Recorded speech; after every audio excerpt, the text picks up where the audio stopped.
السلام عليكم. magacaygu waa cabduqaadir halkaa ka daawanaysid waa DataTeach. Videogan wuxuu ku saabsan yahay qaybtii saddexaad ee buuxinta foomka DS260-ga.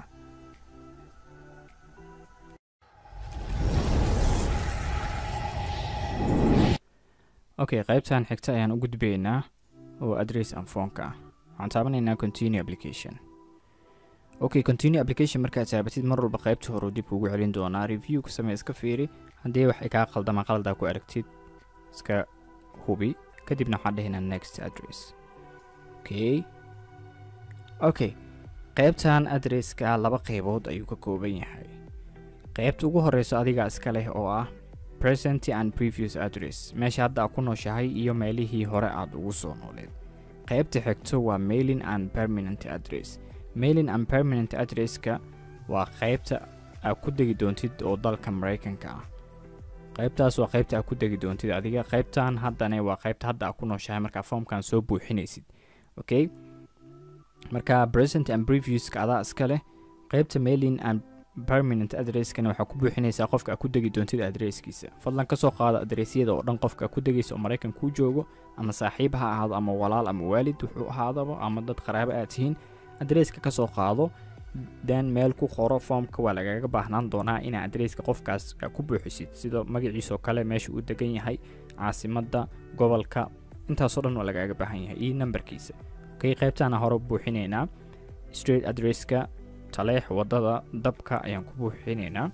Okay, qaybta xigto waa optional, waa isaga tagi kartaa. hoos u soo deg. waxaa ku buuxinaynaa meeshaan Muqdisho. taleex degmada Hodan waxay ka tirsan tahay xaafadaha Muqdisho. Okay, markaa Muqdisho gelisid, Muqdisho waxa waaye gobolka Banaadir. meeshaas hadda Hargeysa ama magaalo kale gelisid, magaaladaas gobolka ka tirsan tahay ayaa gelin doontaa. ku xisaabtan midaas. ana hadda Muqdisho ayaa geliyay. Muqdisho waxay ka tirsan tahay gobolka Banaadir. sidaas ayaan Banaadir meeshaas ku geliyay. marka adiga gobolka joogtid ku xisaabtan gobolkaas caasimadiisa iyo gobolka magaciisa. Okay, marka intaas iska fiirisid qaybtaas inay kaaga jiraan waxyaabaha slash oo kale iska fiiri. then meeshaan waxaan sameyn doonaa postal code iyo zip code Soomaaliya ma lahan.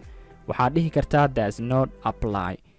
tag markaas saartay meeshaas boxka uu ka xirmi doonaa. haddii aad ku buuxinaysid postal code oo ay jirin waa adiga. anaga hadda 252 oo furaha wadanka ayaa isaga buuxinayna ayaan gelin doonaa.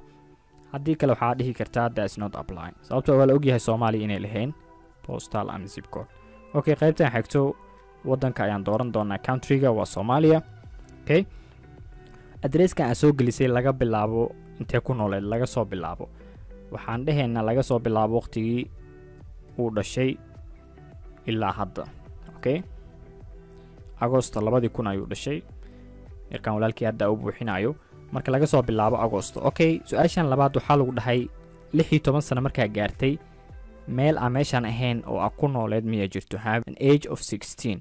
age of 16 2000 markaa dhahanay 2016 ayuu jiray 16 sano. Okay, no ayaan dhahaynaa sababtoo ah meel kale muusan ku noolaanin.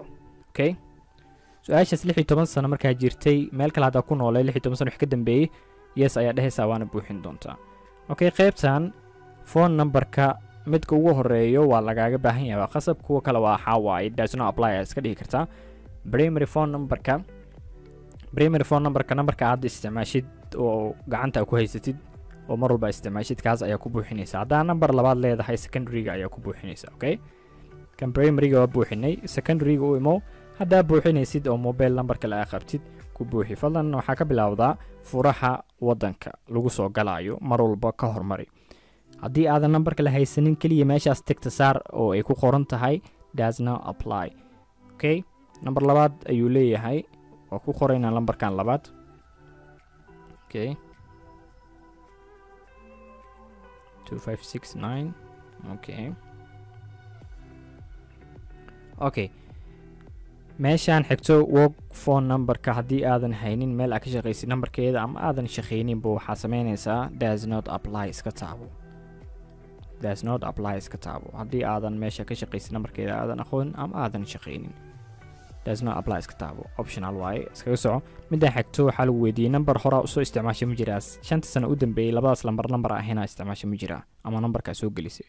haddii hore u isticmaashay 5 sano ka hor number isticmaali jirta haduu jira yes dheh numberka ku buuxi haddii uusan jirinne no dheh isaga tag okay qaybtan muhiim waayo email addresska mar walba email addresskan wuxuu noqonayaa mid lagu soo diri doono fariimaha interview markii lagu ballaminayo marka email addresskan ha noqdo mid isticmaashid ku shaqeynayo passwordkiisa aad taqaanid dib waxaa qabnaa anaga Soomaalideena email badan iska sameysana passworddoodana waa ilowna ku xisaabtan emailka meeshaan gelin doontid waa emailka lagu soo diri doono waqtiga interviewga markii la gaaro ballanta lagu soo diri doono okay 5 sano u dambeysay email akan ahayn oo isticmaashay ma jira haddii uu jiro yes dheh haddii uusan jirin waxaa dhahdaa no ma jiro okay anaga no ayaa dhaheena qaybtan xigto waxaa lagu weydiinayaa social media aad isticmaashid platformyada social media ka isticmaashid ayaa lagu weydiinayaa inaad ku buuxisid qaar kamid ah okay midka ugu horeeya aan buuxinayno wuxuu noqonayaa Facebook meeshaas boxkaas furo midka adiga isticmaashid Twitter Instagram Facebook ku buuxi meeshaas okay anaga Facebook geena magac noogu qoran ayaa ku buuxin doonaa okay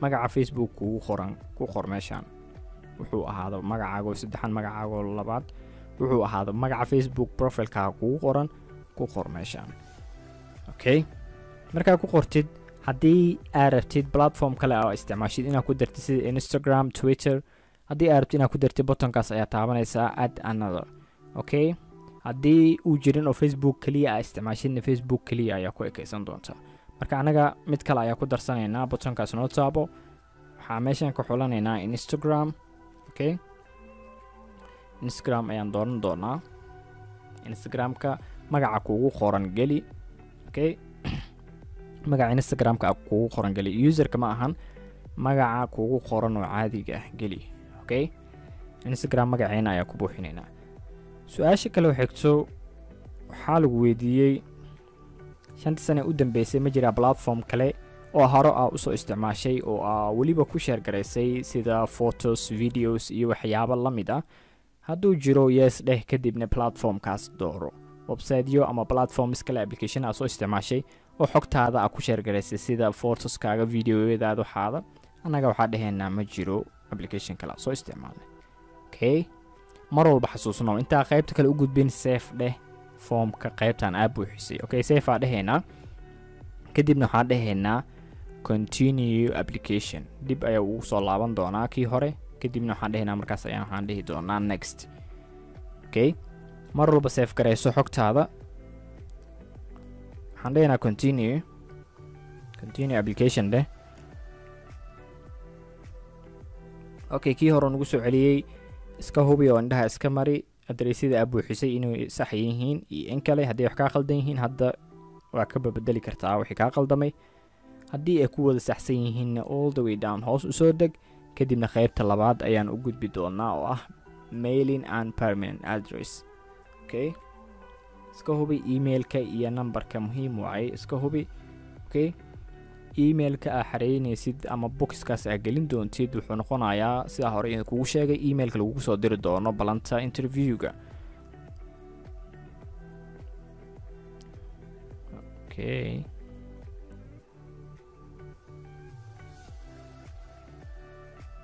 okay waxaan dhahaynaa next inoo gudbi emailing and permanent addresska okay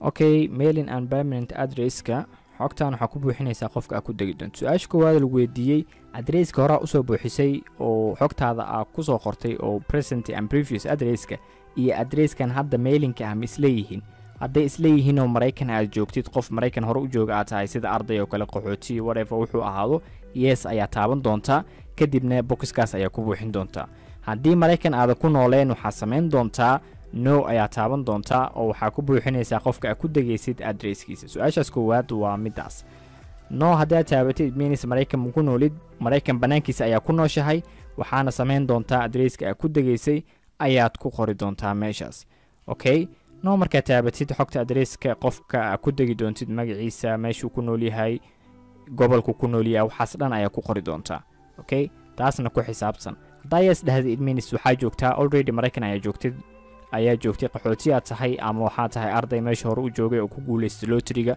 haddii aadan ahayn oo waddamadan kale maraykanka soo haray aad joogtid no taabo then waxaa buuxinaysaa qofka aad ku degaysay adresskiisa magaciisa oo saddexan uu deganaanshaha ku haysta ama baasboorka ugu qoran iyo waxaa ku buuxinaysaa wixii kale oo ka soo haray okay meeshan ayaa kusoo diyaarsada xogta qaarkood waa idin tusi doonaa kuwa qaarkoodna waa idinka qarin doonaa sorry magaca qofka oo saddexan ayaa boxkaas gelin doonaa name of person okay straight addresska ayaan inta ku paste garan doonaa sidoo kale qofka addresskan ku nool magaciisa oo saddexan straightka uu degan yahay kadibna cityga ayaan gelin doonaa cityga waa Grand Prairie okay cityga inta ku paste gray kadibna stateka citygaas ay ka tirsan tahay ayaa boxkaas ka dooranaynaa waxay ka tirsan tahay Texas okay Texas dooro kadibna meeshan waxaa gelin doontaa zip code-ka addresskaas ii soo dirdho qofka uu yaqaana isaga kuu soo diri doono zip code-ka meeshaas geli kadib zip code-ka markaa gelisid boxka xigo waxaa lagaaga baahan yahay qofka magaciisa aad soo buuxisay oo addresskiisana aad soo buuxisay waxaa lagaaga baahan yahay numberka uu isticmaalo waa muhiim numberka uu isticmaalo haddii number aadan ka haynin waxaad dhehaysaa does not apply ma apply garaynayo ama ku qoray haddii numberka uu kuu soo diray numberkiisana numberkiisa ku qoro waxaa ka reebaysaa furaha aad ku galaysid markii Soomaaliya aad joogtid oo kale ama wadamada kale aad joogtid furo ayaa ku ka hormarinaysaa markii aad Mareykan wixaysid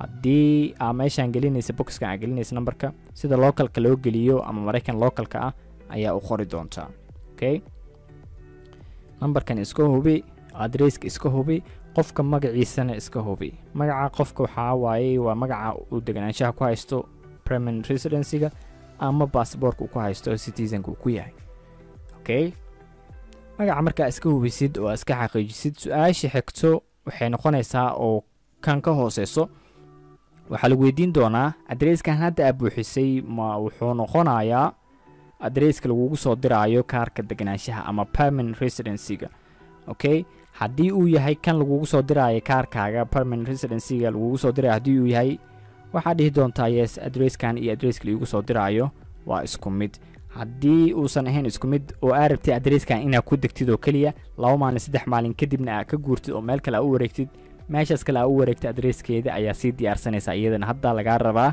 inaad ku buuxisid sababtoo ah markaa meesha ku degtid 1 isbuuc 2 isbuuc kadib waxaa lagu soo diri doonaa green cardka ama permanent residency-ga marka haddii uu yahay addresska midka lagugu soo diraayo yes taabo haddii uusan ahaynna no taabo addresska labaadoo lagugu soo diraayo oo aad u guuri doontid markaa meesha tagtid ku qor haddii uu yahay addresska wax lagugu soo diraayana yes taabo oo ka soco okay mar walbo intaadan qaybta kale u gudbin xogtaada save gareyso save dheh kadibna qaybta kale sidaas ugu gudub okay marka qaybtan inta ayaan ku ekeen doonaa waa inoo qaybta xigto iyo familka insha Allah